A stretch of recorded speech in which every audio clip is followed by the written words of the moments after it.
এই ছেলেটি একা একা দেখিয়েছে স্বপ্ন কিভাবে সত্যি হয়। মাত্র 18 বছর বয়সে রাজ্যের গর্ব হয়ে উঠেছে এই ছেলেটি। নাম রাফিদ রানা লস্কর। দক্ষিণ 24 পরগনার একটি ছোট্ট গ্রাম থেকে উঠে এসে জায়গা করে নিয়েছেন উচ্চ মাধ্যমিকের 8ম স্থানে। 2025-এর উচ্চ মাধ্যমিকে 490 নম্বর মানে 98%। গোটা রাজ্যের মধ্যে সেরা 10 জনের মধ্যে একজন তিনি। আর হ্যাঁ, মাধ্যমিকেও ছিলেন রাজ্যের সেরা তালিকায়। নরেন্দ্রপুর রামকৃষ্ণ মিশনের এই আবাসিক ছাত্র জানান তার লক্ষ্য স্পষ্ট, সে ডাক্তার হতে চায়। পড়াশোনা আর আত্মনিবেদনই ছিল তার মূল মন্ত্র। রাফিদ বলেন, আমি দিনে 8-9 ঘন্টা পড়াশোনা করতাম। রাফিদের এই সাফল্যে খুশি তার পরিবার, কিন্তু এই আনন্দেও এক চিমটি ক্ষোভ আছে বাবার গলায়। ছেলে এত বড় রেজাল্ট করলো, মুখ্যমন্ত্রী শুভেচ্ছা বার্তা পাঠালেন, অথচ স্থানীয় প্রশাসন একবারও শুভেচ্ছা জানাতে আসেননি। তবুও এলাকার মানুষ গর্বিত। রাফিদ আজ শুধু পরিবার নয়, পুরো দক্ষিণ 24 পরগনার গর্ব। রাফিদের এই গল্প প্রমাণ করে, স্বপ্ন যদি থাকে আর চেষ্টা যদি হয় অক্লান্ত, তাহলে সাফল্য আসবেই। রাফিদ, তুই শুধু একজন ছাত্র না, তুই একজন অনুপ্রেরণা। আপনার আশেপাশেও যদি রাফিদের মতো কেউ থাকে, তার কাহিনী ছড়িয়ে দিন। এই ভিডিওটা শেয়ার করুন, কমেন্টে জানান আপনার শুভেচ্ছা, আর চ্যানেল সাবস্ক্রাইব করতে ভুলবেন না। রাফিদের জন্য একটা লাভ চিহ্ন দিন। এতক্ষণ আমি আপনাদের সঙ্গে ছিলাম আনোয়ার হোসেন সর্দার। আপনারা দেখছেন দুয়ারে সংবাদ। এখন বিস্তারিত প্রতিবেদন।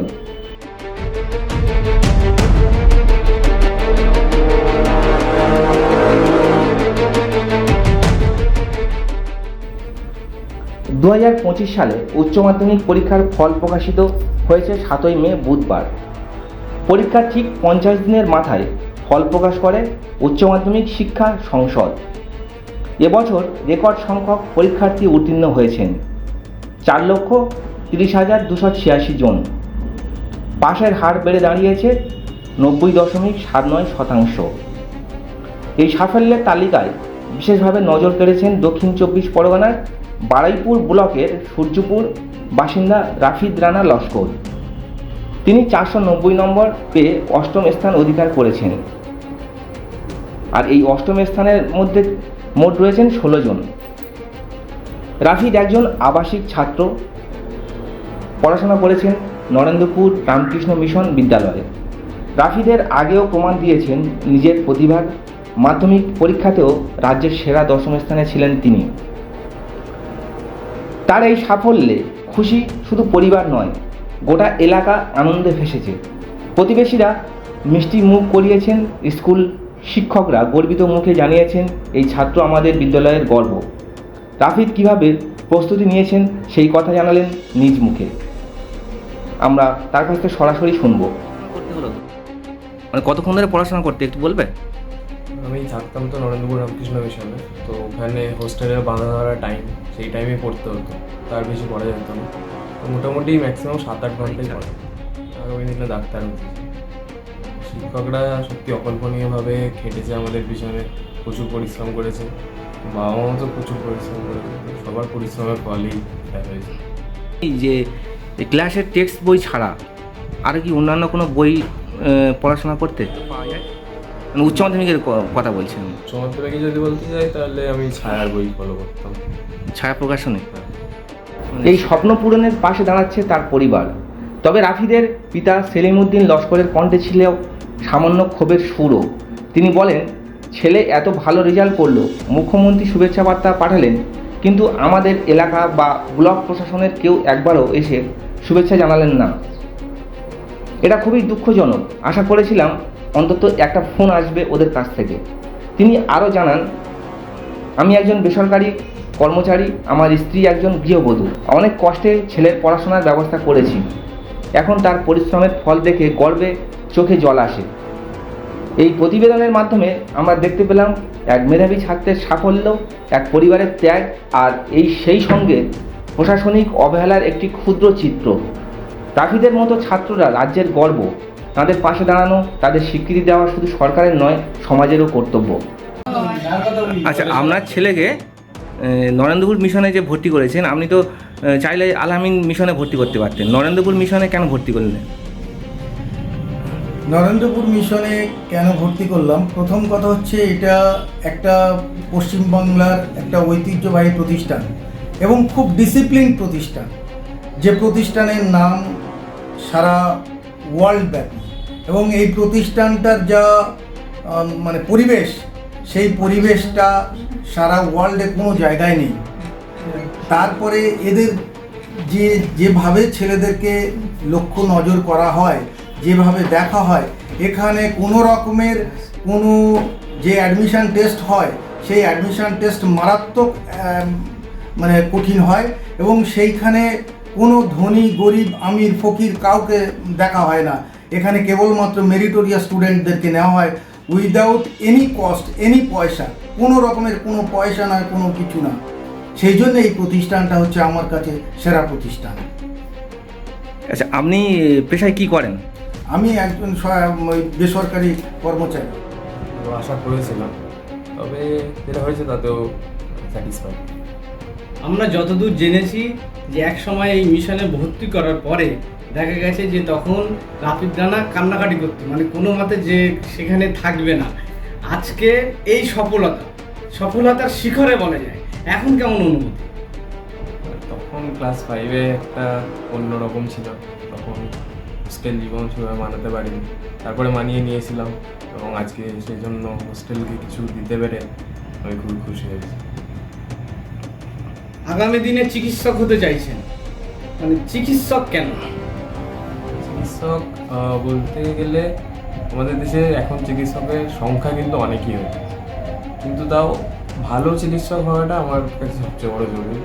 যে রাত্রেবেলা যদি কাউকে কল করে মানুষ পায় পাশে, তো আমি সেরকম চিকিৎসা একজন হতে চাই।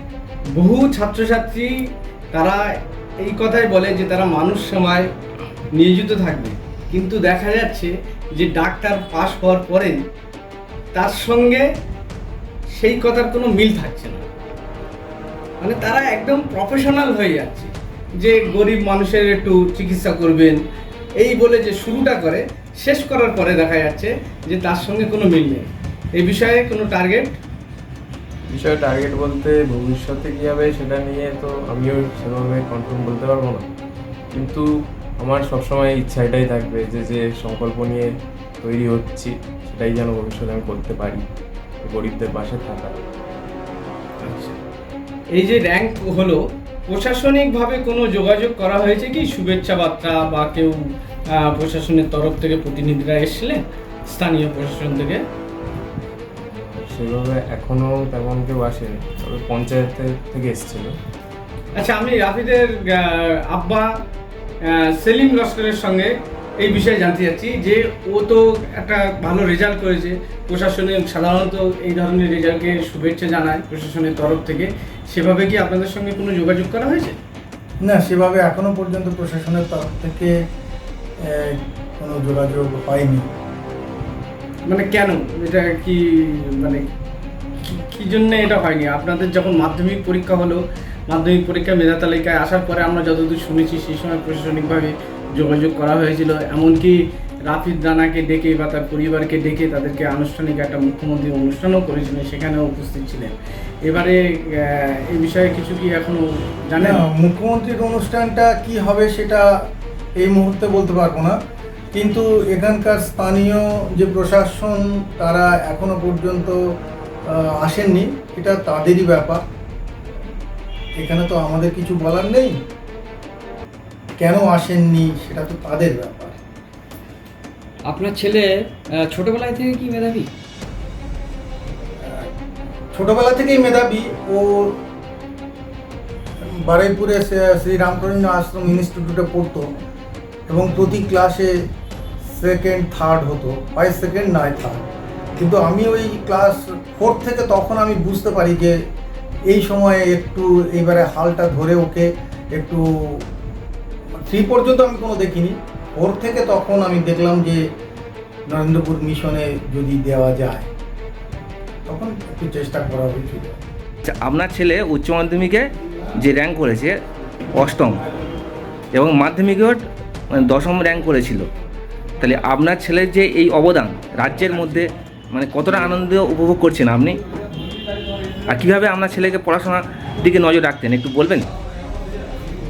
হ্যাঁ, আনন্দ তো অবশ্যই, খুবই আনন্দ হচ্ছে।